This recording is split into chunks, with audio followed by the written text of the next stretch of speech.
Bonjour à tous et bienvenue dans ce nouvel entretien IMO2. Aujourd'hui, je suis avec Jonathan Diver. Bonjour Jonathan, comment tu vas? Bonjour Vincent, écoute, ça va super bien, très heureux d'être ici. Je suis très content que tu sois là aussi. Ça fait longtemps qu'on se connaît, qu'on se connaît autrement que par toutes les questions que je vais te poser aujourd'hui. Mais déjà, avant que je te pose des questions, peut-être est-ce que tu peux te présenter rapidement pour que les gens sachent ce que tu fais, qui tu es? Avec plaisir, je suis Jonathan Diver, je suis le fondateur de plusieurs sites d'épargne immobilière, Meilleur SCPI pour l'investissement dans la pierre papier, Meilleur GF sur les groupements forestiers, Meilleur GFV sur les groupements fonciers viticoles.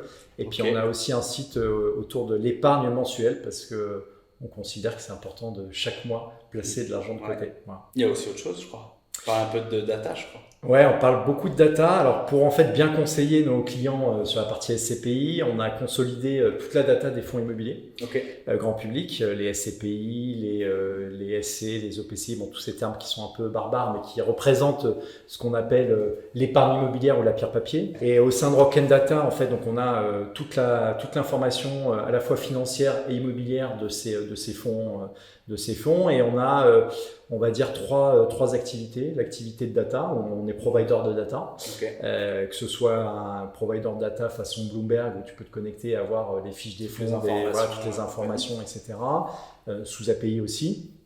Et après, on a deux autres activités, une activité de conseil auprès des sociétés de gestion qui créent les fonds pour pouvoir les aider à bien commercialiser, bien démarrer leur projet, que ça réussisse bien, qu'il y ait les bons fondamentaux. Et on a une partie un peu capital market parce que il y a plein de d'agents immobiliers, de promoteurs, de personnes qui pensent qu'on est le gérant, et donc du coup ils nous envoient naturellement des actifs immobiliers, voilà. Et on travaille avec des agents immobiliers très régulièrement en intercabinet sur la partie capital market, sur la partie investissement. Très clair. Moi, je suis content de parler avec toi. On est dans un moment un peu charnière de l'immobilier, comme il y en aura certainement dans 10 ans, et puis dans 20 ans, et puis dans 30 ans, parce que l'immobilier est un marché cyclique. On est dans la partie du cycle qui est un peu compliquée. J'ai vu dernièrement, et je veux bien que tu m'éclaires sur ce sujet-là, que les SCPI, c'était plus si bien que ça, qu'il commençait à y avoir des problèmes, que ça baissait alors que ça n'a jamais baissé. Est-ce que tu peux nous en dire plus là-dessus? Il y a plein de choses à dire. La première, c'est que... Alors déjà, je pense que l'immobilier n'est pas garanti. C'est important de le rappeler. On entend souvent, on a cette croyance que l'immobilier est garanti. Forcément, avec une remontée des taux très violente que la BCE, les banques centrales, que ce soit la Fed ou la BCE, nous ont imposé, on se retrouve avec un coût du crédit et un pouvoir d'achat immobilier qui forcément a fondu comme neige au soleil. Si mon pouvoir d'achat immobilier fond comme neige au soleil, mécaniquement, soit je suis obligé de m'éloigner de l'endroit où je voulais acheter, alors ça marche un certain temps, soit sinon je ne peux plus acheter, ou alors il faut que je fasse des offres à la casse. Voilà. Donc mécaniquement, il y a des valeurs dans certains secteurs qui ont baissé et qui ont fait que certaines SCPI, et je précise bien certaines SCPI, qui ne sont pas la majorité des SCPI, ont dû réajuster leur prix de part. Alors, quand on entend ça, on se dit, c'est grave, je perds de l'argent, etc. Au sein de Meilleur SCPI, on avait fait une étude qui est assez intéressante pour un épargnant qui avait mis 100 euros en 1988. On a réinjecté tous les dividendes qui ont été versés, donc ce qu'on appelle les intérêts composés. Au bout de 30 ans, il sortait avec 560 euros net de fiscalité, fois 5. Sachant qu'en 1988, on était 2-3 ans avant l'énorme crise immobilière qu'on a eue. Qu'est-ce que je veux dire par rapport à ça ? Quand on investit en immobilier, on investit de manière très long terme. Les épargnants qui investissent en immobilier et en SCPI, en moyenne, ils détiennent 22,5 années leur part. Donc, si on a une baisse, il ne faut pas crier, au loup. Il ne faut pas bêter. C'est la même chose que quand on achète sa RP, par exemple, ou même un investissement locatif. Il y a un moment, si ça baisse même de 10-15% parce que tu as acheté en 2019, 2020 ou 2021 et que ça... C'est pas maintenant qu'il faut regarder, on en parle dans 20 ans. En fait, c'est le même principe. Exactement, c'est le même principe, c'est la vision long terme. Et j'allais dire, la vision que beaucoup d'épargnants doivent mettre en place, en tout cas moi c'est vraiment ma recommandation, c'est le budget. La première façon d'épargner, c'est pas de sélectionner les produits, c'est quel est mon budget et quel est mon budget de dépenses mensuelles, quel est mon budget de revenus mensuels. Et c'est ça qui permet de construire l'épargne. Et après, une fois que j'ai cette épargne-là, chaque mois, j'investis.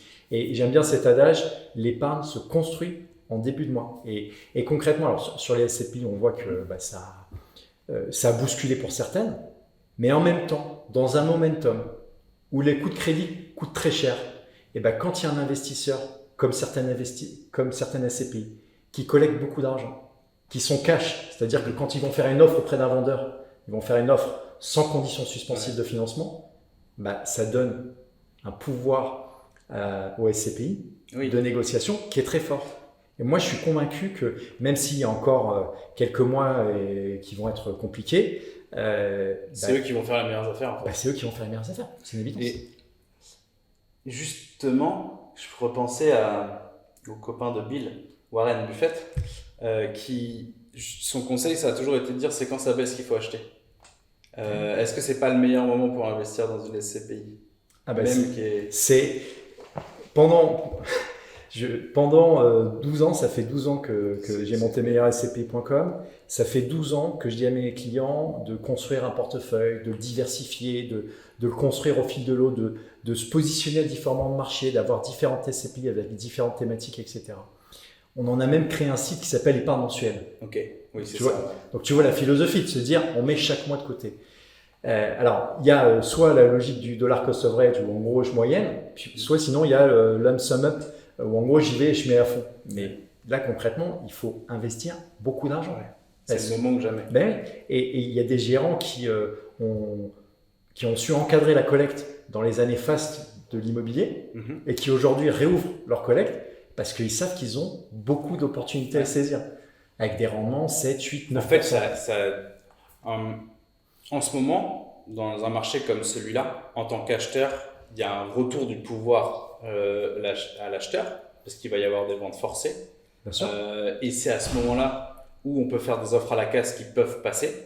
C'est une réalité, ça ne veut pas dire que tout le monde va vendre à la casse et compagnie. Il va encore y avoir des ventes qui vont se passer dans des conditions où ce ne sera pas de la casse, mais en tout cas, il y a ce pouvoir-là qui existe. Et donc, toute la chaîne de valeur d'acheteur est bonne. Maintenant, en tant qu'épargnant, il vaut mieux mettre tous ses œufs dans un panier qui va être beaucoup plus puissant. Si je résume un peu ce que je comprends, qui va être la SCPI, pour pouvoir justement profiter au maximum, parce que sans fonds, on ne peut pas faire d'offre à la casse. Ça ne va pas être 3 € pour acheter un appartement ou un immeuble, ça ne marchera pas comme ça.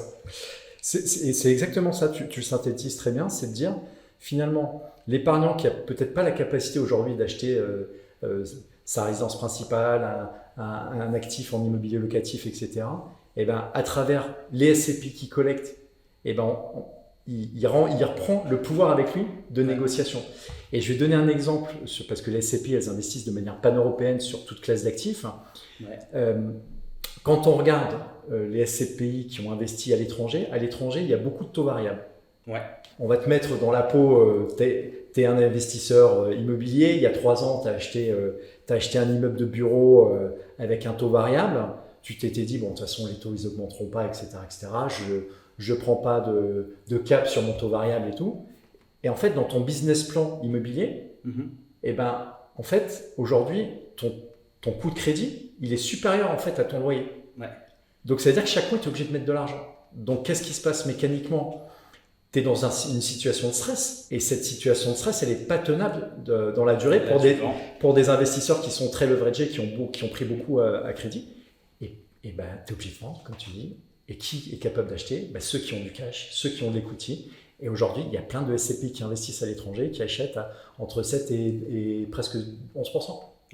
Sachant que, autre sujet, et d'ailleurs c'est un des pouvoirs des SCPI françaises, parce que je ne suis pas persuadé qu'on puisse faire de taux fixe partout.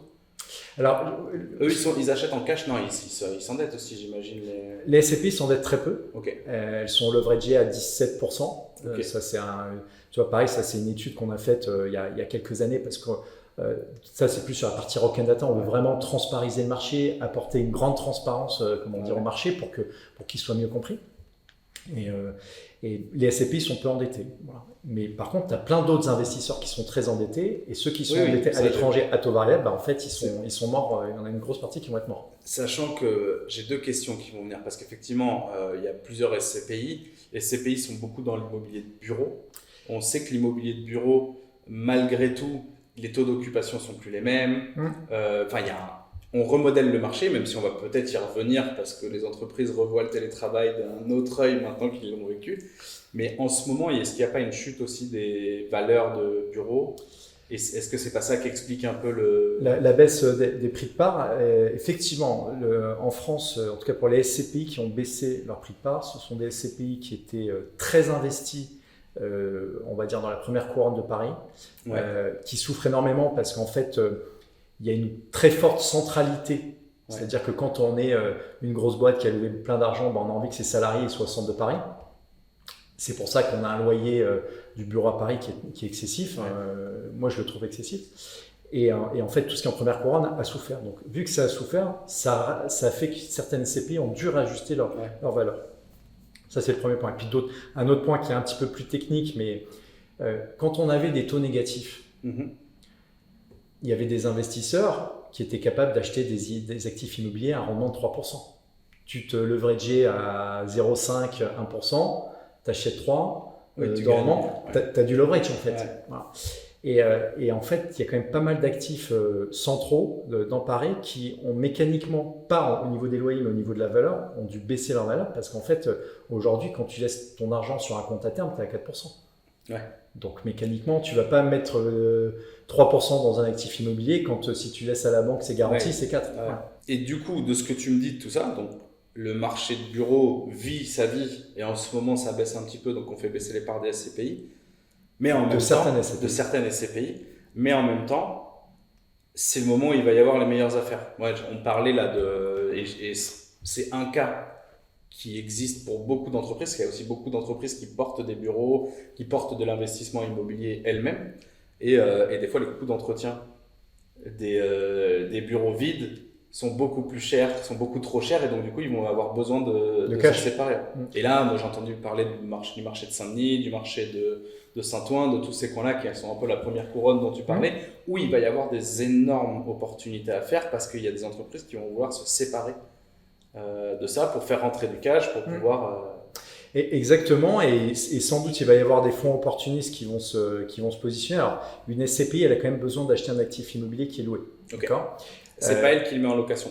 Alors, elle peut le mettre en location, mais c'est quand même assez. Il faut avoir quand même une taille significative. Donc, il y a un business à être ce gars qui rachète, qui met en location et qui vend la SCPI. Par exemple, d'être un fonds un peu opportuniste. Moi, ma conviction, alors tu vois, c'est assez drôle parce que tout le monde est archi convaincu. Aujourd'hui, on a un loyer prime à Paris qui est à 1 000 € du mètre carré.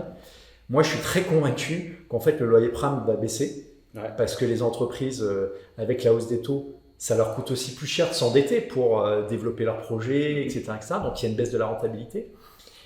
Et qu'à un moment donné, quand tu payes 1 000 € du mètre carré par an, etc., c'est quand même significatif. Et je suis assez convaincu qu'il va y avoir un peu un changement de paradigme où en gros on va repartir, on va se rééloigner parce que justement ces fonds opportunistes ils vont arriver, ils vont aller séduire tous ces, je sais pas, un locataire qui est à Pyramide. Tu as ton immeuble qui est à Saint-Ouen, ton locataire qui est à Pyramide, tu arrives, tu lui dis mais je te fais le loyer à 300 € du mètre. De toute façon, tu es sur la ligne 14, tu es à 15 minutes. Puis, regarde la terrasse, regarde le truc, regarde l'espace que tu pourras jamais avoir à Paris. Exactement. Et ce que j'aime bien dire souvent, c'est l'immobilier de bureau est mort. On est rentré dans un immobilier de service. C'est-à-dire qu'on est vraiment dans un immobilier où un bon opérateur, un bon propriétaire, en fait, il va accompagner son utilisateur sur plein d'aspects, avoir son local vélo, avoir la ruche, avoir un espace pour que presque comme un hôtelier en fait. Voilà. Mais de plus en plus, et d'ailleurs justement, on va rentrer dans la question que je me pose depuis tout à l'heure, qui est le fonctionnement exact d'une SCPI. Donc, c'est un regroupement, c'est une association? Comment ça, c'est quoi le... Alors, une société civile? C'est une société civile de placement immobilier. Ouais. C'est une SCI qui a été, dont la nature a été modifiée pour pouvoir faire appel à l'épargne publique. Okay. Donc, c'est un produit qui est commercialisé par des plateformes telles les meilleurs SCPI, des conseillers en gestion de patrimoine, les banques, etc. Donc, c'est une société. C'est une société qui est transparente fiscalement. Ouais. Hein, donc, on n'est pas sur une société à l'impôt sur les sociétés. C'est vraiment une société qui est transparente fiscalement. Cette société, elle va détenir des actifs immobiliers, bureaux, commerce, santé, logistique, hôtellerie, camping, logement, toute classe d'actifs. Ces actifs, ils ont vocation à être loués à des entreprises. Ces entreprises, c'est leur outil de travail. Elles vont payer un loyer. Généralement, c'est un trimestriellement d'avance. Et l'épargnant, lui, va recevoir une partie du loyer en fonction de son montant d'investissement. Donc c'est accessible à partir de 180 €. Et c'est du dividende chaque fin d'année, comment ça se passe exactement? Alors, on va dire il y a deux modèles. Il y a un modèle que je trouve jeune et dynamique, c'est un dividende qui tombe chaque mois, comme un studio en fait. Voilà, et donc ça, c'est assez facile. Et puis après, sinon, le modèle un peu plus ancien, c'est le modèle où tu as un dividende qui est versé trimestriellement. Trimestriellement, ok. C'est qui l'opérateur? C'est eux ou il y a une association, c'est leur métier aussi de faire Alors, l'opérateur qui gère l'immeuble, c'est une société de gestion. Donc, c'est ce qu'on appelle un asset manager qui est agréé par l'autorité des marchés financiers et qui va en fait s'occuper à la fois de la vie de la société pour faire les convocations aux assemblées générales, ordinaires, extraordinaires, pour réaliser les acquisitions, la gestion des actifs, la gestion aussi un peu environnementale. On a de plus en plus de fonds qui sont labellisés investissement socialement responsable. Donc, c'est vraiment l'opérateur, la société de gestion, c'est l'opérateur principal. Et qui est l'opérateur des immeubles? C'est sous-traité ça? Alors, il y a deux modèles. Il y a le modèle concrètement tout intégré et on voit que les performances sont généralement meilleures, comme d'habitude. Puis après, il y a le modèle qui est plutôt délégué. De délégué. Voilà, ou concrètement. C'est là, c'est ce qu'il faut regarder dans l'investissement d'une SCPI, justement, c'est tous ces éléments-là qui vont permettre de faire un choix sur où investir.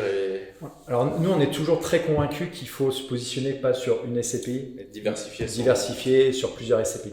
Important. Tu as évoqué un sujet qui m'intéresse beaucoup. On commence à labelliser du coup des SCPI responsables, éco-responsables. C'est quoi les termes et qu'est-ce qui existe? Et tu vois vers où je vais glisser. Oui, avec plaisir. L'investissement socialement responsable, nous on a une conviction, l'immobilier a une lourde responsabilité sur les émissions de gaz à effet de serre. Sur deux aspects. Un, la construction. Deux, l'utilisation des bâtiments. Alors ça fait sans doute un peu d'honneur de leçon, mais c'est toujours très important de se dire que l'utilisation est quasi aussi importante que la qualité du bâtiment. Parce que si tu as un bâtiment qui est bâtiment basse consommation ou même à énergie positive, mais que de l'autre côté... Mais que tu mets le chauffage à fond, que tu laisses les fenêtres ouvertes en plein hiver, etc., ça n'a pas de sens. Donc, le label ISR, pour moi, c'est déjà une prise de conscience de la part des gérants, des investisseurs en SCPI, des épargnants en SCPI, qu'il faut un peu changer le modèle, qu'il faut aller vers quelque chose de plus vertueux. Et c'est vraiment du bon sens.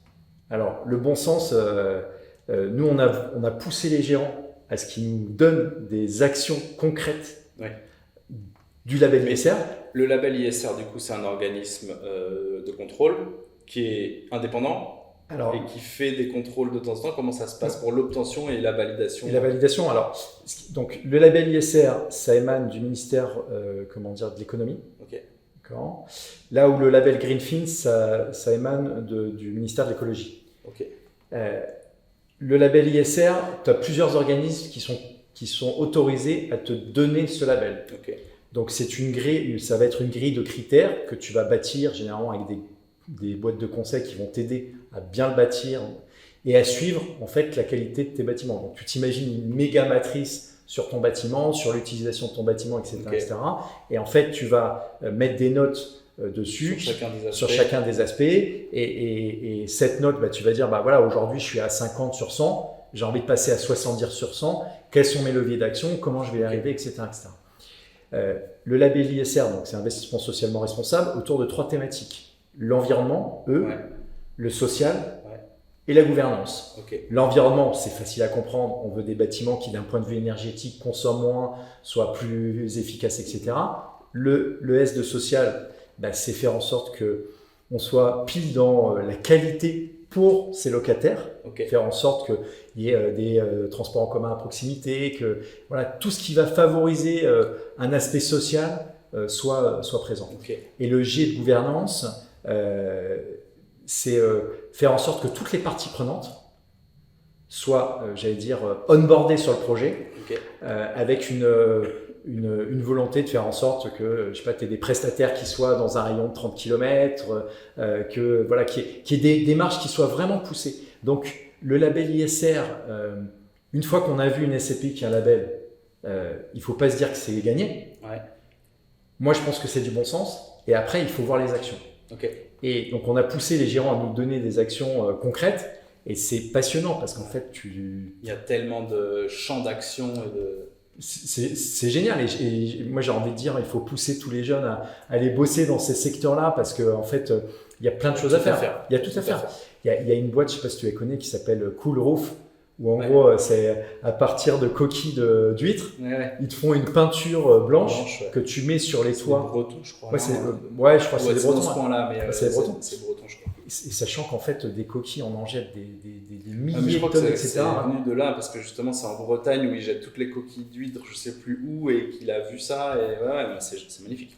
C'est magnifique. Et puis il y a des pertes ou des gains de consommation, parce qu'en fait, c'est juste le principe. C'est le soleil qui chauffe et qui réfléchit la chaleur. Ils le font beaucoup sur les... Pardon, on va parler d'autre chose, mais sur tout ce qui est magasin et compagnie, où qui doivent mettre de la clim et compagnie. Sur les toitures terrestres. Sur les toitures de... Enfin bon, bref, vraiment exceptionnel. Il y a plein d'actions comme ça et je suis assez d'accord avec toi que c'est un enjeu majeur. Le label ISR, il n'est pas que pour les SCPI. Le label ISR, il n'est pas que pour les SCPI, il est pour les fonds immobiliers, mais auparavant, en fait, le label ISR est arrivé pour les fonds immobiliers, je crois, en 2020. Octobre 2020, mais avant on avait déjà le label ISR pour tout ce qu'on appelle valeur mobilière. Voilà. Et Greenfin Alors Greenfin c'est un autre label qui est vraiment un cran au-dessus. Là il faut vraiment arriver à démontrer que tu es vertueux. Mais là on va pouvoir parler d'autres sujets. Voilà. Donc c'est le label Déméter, pour ceux qui connaissent, c'est le degré d'au-dessus du bio.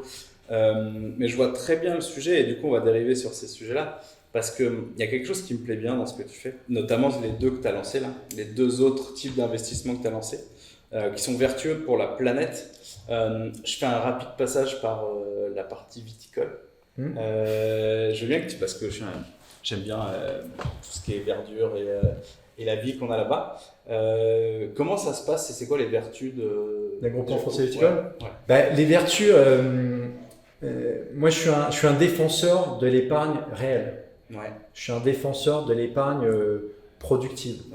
De faire en sorte que c'est un impact sur l'économie. Quand tu es viticulteur et que tu dois acheter des parcelles, ça coûte très, très cher. C'est quasi impossible. Donc, un jeune qui a besoin de se lancer, en fait, quelque part, il a besoin d'avoir un partenaire financier, un operating partner ou un sponsor financier, mais je voulais utiliser des termes français.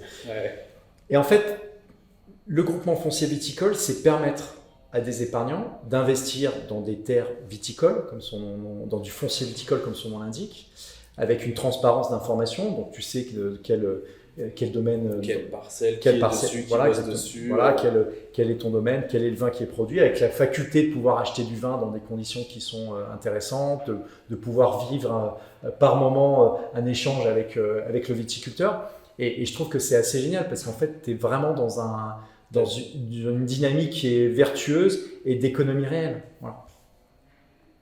Et tu dois avoir des belles histoires à raconter sur ce genre de choses parce que des gens qui sont passionnés de vin, qui ont envie d'aider des jeunes, parce qu'en plus on est dans une période où les gens qui se lancent dans le vin le font beaucoup plus en biodynamie, en bio, donc il y a aussi un sujet de changer la manière dont on fait du vin et de repenser la manière dont on fait le vin. C'est pas pour tout le monde, mais il y a cet enjeu-là aussi. Bien sûr, d'être dans la biodynamie, d'être vraiment vertueux dans toute la chaîne de production. C'est vrai que finalement, je pense qu'intellectuellement, il y a plein de gens qui voient je sais pas, le groupement foncier viticole comme le méchant investisseur qui va aller saisir des parcelles viticoles, etc.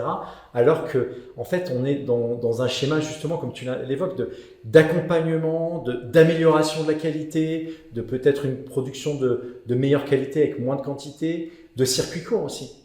Voilà, ce qui est génial, c'est qu'en fait, tu peux investir dans un groupement foncier. Alors, pas dans tous les domaines et tous les châteaux, mais je veux dire, tu peux investir quelque part dans un groupement foncier viticole et tu pourras boire une partie de ton investissement.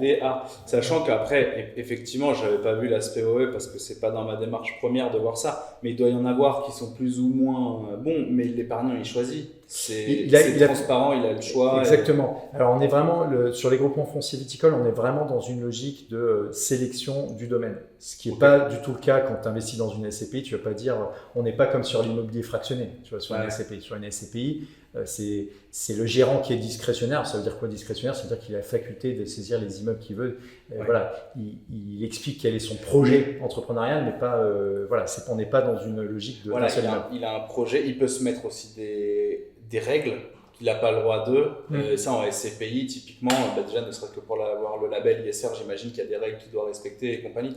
Donc, on commence à aller vers ça. Et donc, du coup, ça va être pareil pour le groupement foncier viticole. Il y a un moment où, de manière vertueuse, c'est l'épargnant qui va finir par choisir les gens avec qui il a envie de bosser. Et en fait, ça suit le mouvement de l'évolution des pensées. C'est clairement ça, avec avec ce côté réel, avec aussi ce côté souveraineté, c'est-à-dire qu'à un moment donné, tu vois, il y a aussi des groupements, fonciers agricoles. Ouais. Tu as des fonds qui se sont lancés sur cette dynamique-là. C'est très important que les terres agricoles restent, européennes. Ouais. Parce que sinon, ce sera une catastrophe d'un point de vue, souveraineté alimentaire, etc. De toute façon, alors pour la petite histoire, je raconte une anecdote, après on va passer à la suite. Je sais que dans certaines régions du centre de la France, il y a des Chinois, pour ne pas les citer, qui viennent avec des valises pour acheter les terres et c'est un sujet très connu dans ces coins-là. Donc effectivement, autant qu'on reste souverain, il y a un vrai sujet de souveraineté. Je n'avais pas pensé à ça. Sur les SCPI, on n'y pense pas aussi, mais il y a aussi un sujet de souveraineté. Faire en sorte que l'immobilier reste, un immobilier européen ou français. Il y a un autre à côté du groupement foncier viticole que je vais aller regarder ce soir parce que je trouve ça très intéressant. Moi, il y a quelque chose auquel je m'intéresse énormément. Et on va parler d'immobilier et on ne va pas parler que d'immobilier. On va parler de biodiversité. Parce que les groupements forestiers, donc, ça fait partie aussi des choses. C'est une des entreprises que tu as créées pour aider les épargnants à pouvoir en acheter. Mais il y a un sujet sur les forêts parce que c'est un des cœurs du réacteur de la biodiversité et du bien-être de la terre. Est-ce que tu peux m'en dire plus sur les raisons? Je sais que toi, tu as investi à titre personnel beaucoup dans les groupements forestiers. Est-ce que tu peux me dire pourquoi, comment ça fonctionne et qu'est-ce qu'on fait de ces forêts? Je pourrais t'en parler pendant, je pense, une vie. Je pense que la meilleure expérience, c'est d'aller dormir en forêt.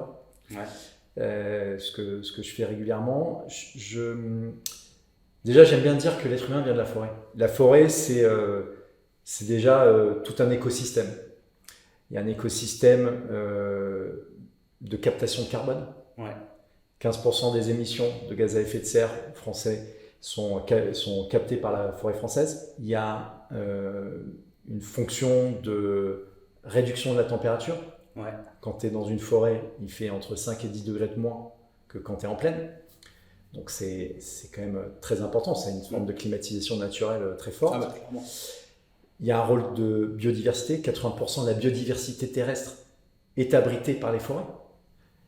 C'est très important. Donc il y a un sujet de préservation des forêts en fait. Mais c'est une évidence. Et c'est vrai que on va dire, aujourd'hui, l'écueil, les gens pensent qu'on investit dans la forêt, c'est on va couper du bois et on va défiscaliser. Concrètement, je fais un raccourci, désolé, mais...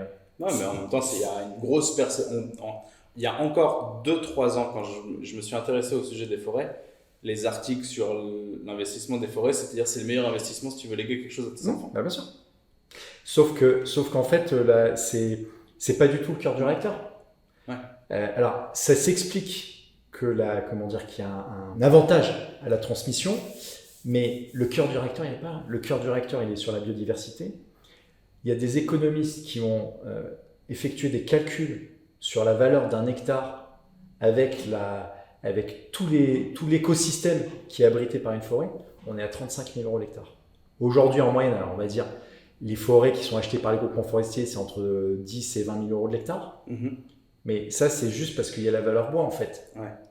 Mais en fait, il y a beaucoup plus de valeur. Il y a beaucoup plus de valeur. Et justement, quand tu achètes, moi j'imagine que tu vas me répondre que ça dépend de chaque groupement et compagnie, mais qu'est-ce qu'on en fait de ces forêts? On exploite le bois. Aujourd'hui, la rentabilité, si on parle que business pur et dur, la rentabilité de mettre de l'épargne dans un groupement forestier, c'est pour l'exploitation du bois? Alors, je vais volontairement t'énerver c'est déjà participer à un écosystème de 400 000 personnes qui travaillent dans la filière bois. 400 000 personnes, c'est 2 fois le nombre de personnes qui travaillent dans l'industrie automobile. On est à 230 000, donc j'arrondis, mais c'est un peu moins de 2 fois. 400 000 emplois non délocalisables. C'est une filière qui a besoin de 100 000 personnes en plus. La rentabilité d'une forêt, d'où provient-elle? Aujourd'hui, elle provient on va dire, de 2 éléments principaux. Le premier, c'est la coupe de bois. Sachant qu'on n'est plus du tout dans des modèles de coupe rase où concrètement tu prends un demi-hectare, tu coupes tout et puis tu vends, ça c'est terminé. On est dans un système de coupe dite d'éclaircie. C'est-à-dire qu'on fait... Il y a une sélection. Il y a une sélection, on prend un arbre ici parce qu'on sait qu'il a atteint une certaine maturité, il y en a d'autres qui vont être ravis d'avoir un peu de lumière, ça va permettre de faire pousser d'autres arbres, etc.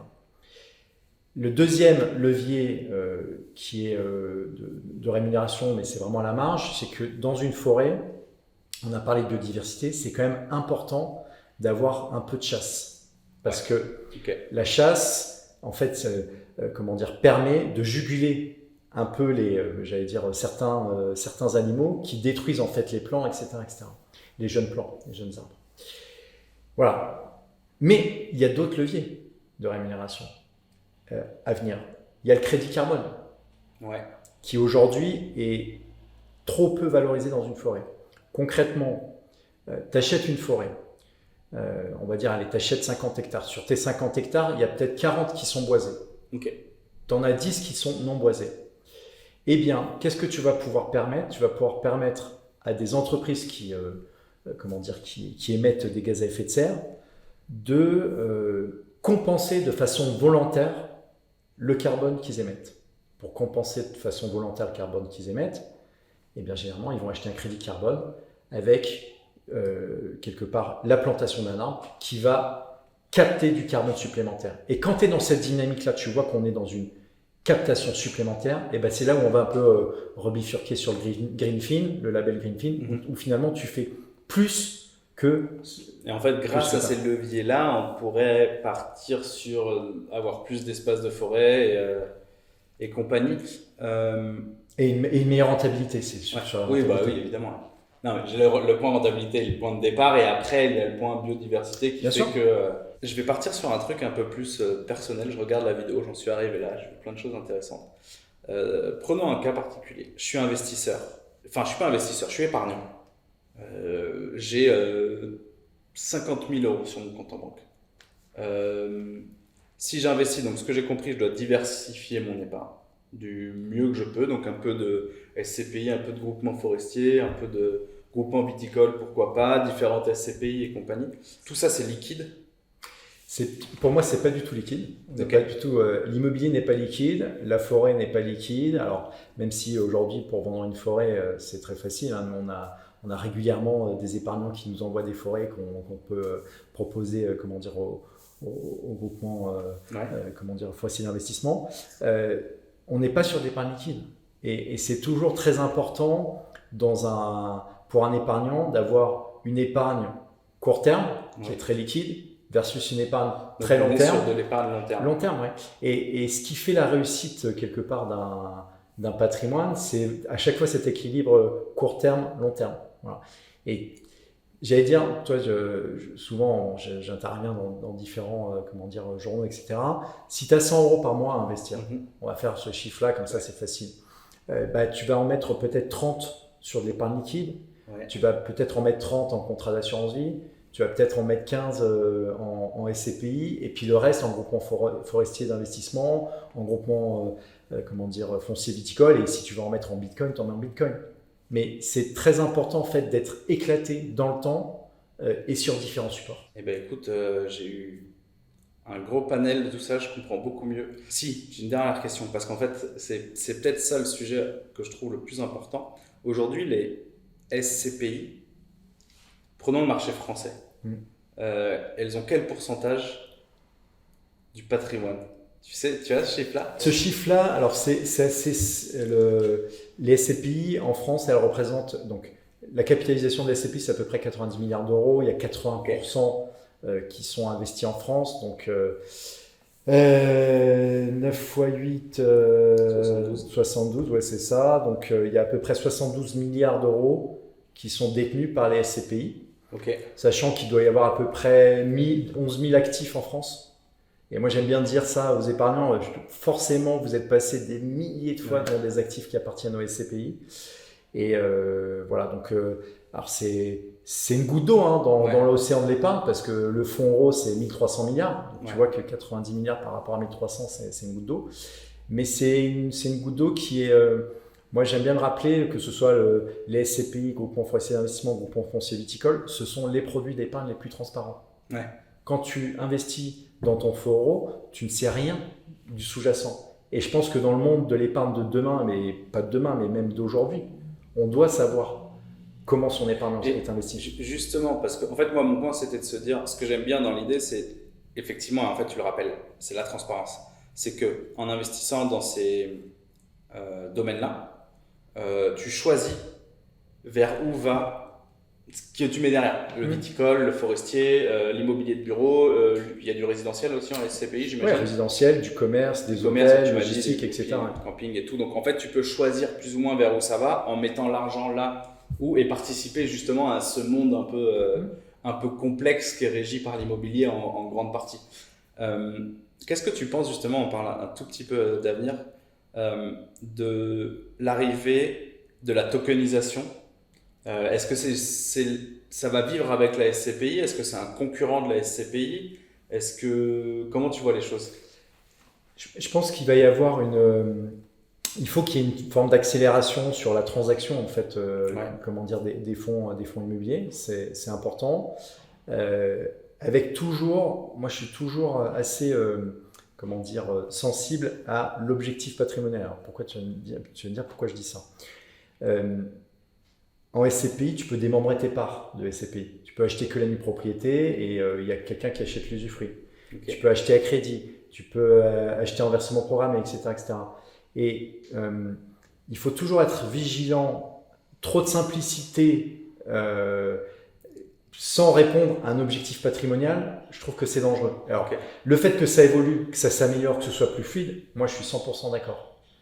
Mais il faut toujours avoir en tête quel est ton objectif patrimonial. Comment tu as envie de répondre à tes objectifs de vie, je sais pas, transmettre de l'épargne à tes enfants, avoir du revenu passif, toutes ces questions qui sont des questions d'épargne qui sont difficiles, qui prennent du temps à être formulées. Et sur l'immobilier tokenisé, pour revenir sur ce sujet-là, tu me parlais des risques. En fait, aujourd'hui, les sociétés qui existent, ou en les nommant, moi je m'en fiche, mais l'immobilier tokenisé, c'est pas la même chose, c'est moins transparent. Alors, je parlais de tout ce qui est immobilier fractionné. Voilà, tout ce qui est immobilier fractionné. L'immobilier fractionné, donc j'ai investi dans de l'obligataire qui prête de l'argent à une société qui va acheter l'actif immobilier. Donc déjà, tu vois, moi, ouais, c'est moins transparent. Il y a déjà des surcouches, etc., gérées par une société de gestion, alors qui pour le moment, qui sont pas encore agréées par l'AMF, qui ont un statut spécifique, voilà. Donc moi, j'aime bien keep it simple and stupid. C'est-à-dire que demain, en fait, ça se passe mal dans ma SCPI, le gérant, il fait n'importe quoi. En fait, on passe en assemblée générale ordinaire ou extraordinaire, on change de gérant, terminé, fin de l'histoire. Sur ce qui est immobilier fractionné, en fait, je sais pas trop comment ça se passait. Tu vois, et tu vois, c'est comme le crowdfunding. On parle beaucoup du crowdfunding. Ouais. Quand on parle de crowdfunding, où on prête de l'argent aux promoteurs, on se trompe de terme. On est sur le crowdlending. Je prête de l'argent.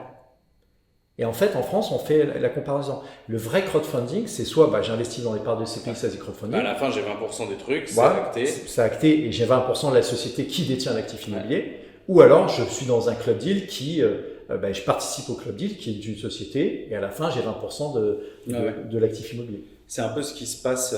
Il commence à y avoir un peu d'immobilier tokenisé comme ça, où les boîtes font des LLC, donc l'équivalent de la SCI. De la SCI. Et là, tu achètes, tu as une part et tu es payé mensuellement. Et donc, est-ce que ça, en fait, toi, peu importe la manière, demain, ce sera sur meilleur SCPI en fait. Le sujet, il est là, c'est de dire si ça a le niveau suffisant de transparence. Exactement. Si ça a un cadre réglementaire qui est protecteur pour l'épargnant, moi, ça me va bien. Okay. Mais il faut que ce soit très transparent et comment dire, et pas un effet de mode. Ok, le truc qu'il faut regarder, juste pour clarifier, parce qu'il y a peut-être des gens qui regarderont la vidéo jusque-là, même si je pense que là, on a fait pas mal longtemps, c'est est-ce qu'à la fin, j'ai une part de l'actif et j'ai une voix quand il s'agit de prendre une décision. En fait, le sujet, il est là, et de l'actif directement, pas de la société qui détient l'actif. Exact. Alors, c'est en tout cas, toi, quand tu es en SCP, tu détiens une part de la société, mais tu as le droit de vote. Ouais. Et tu vois, et ça, c'est l'épargne militante. C'est l'épargne, j'ai le droit de voter. Je suis l'actionnaire de cette société. Et la société de gestion qui gère ma SCPI n'est, entre guillemets, que le prestataire, en fait. Ouais, et donc, en fait, il est là le sujet. Et c'est intéressant pour la suite, parce que moi, je suis beaucoup ça, et on parle beaucoup de tokenisation, puis on va en parler de plus en plus. Mais le point qui est intéressant à regarder, c'est est-ce que c'est pas une feinte pour pouvoir prendre zéro risque en faisant de l'investissement immobilier de la part de la société qui cache ça sous quelque chose de tendance? Et est-ce que c'est vraiment l'objectif du Web3 qui est d'amener de la transparence et de redonner le pouvoir au client final? Mais ce qui est très intéressant, c'est qu'au final, avec la SCPI, il y a déjà un petit peu ce sujet-là qui existe. C'est juste qu'il est beaucoup plus juridique, beaucoup plus lourd, et peut-être qu'on pourra le simplifier et le faire aller plus vite avec tout ça. Et je te remercie, je pense que... Enfin, moi en tout cas, je trouve ça passionnant. Écoute, je suis le premier observateur de cette vidéo. Merci beaucoup pour ton temps, pour la clarté de tes explications. Et puis, n'hésitez pas si vous avez d'autres questions à poser aux commentaires. Je vous mettrai le lien vers les différents éléments dont tu parles dedans. Et puis, au plaisir. À bientôt. Ciao. Salut à tous. Salut.